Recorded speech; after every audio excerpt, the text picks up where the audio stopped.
Inima mea e la fundul sticlelor de vin. Pe limba mea simt gustul ăla fin de dor de tine. Dar nu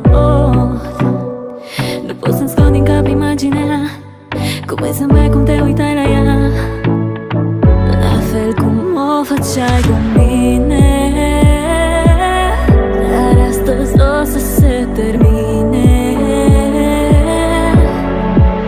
Vreau să te sun, tot încerc să-mi fac curaj. Vreau să-ți spun că ăsta e ultimul mesaj. Îți scriu acum, inima mea, te rog nu mă mai căuta cu lacrimi. Spun, fii fericit cu ea, fericit cu ea.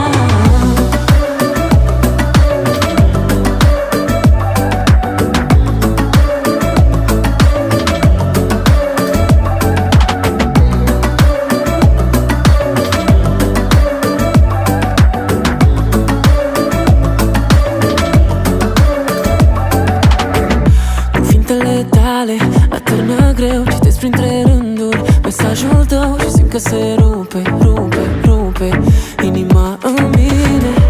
Ce pot să spun?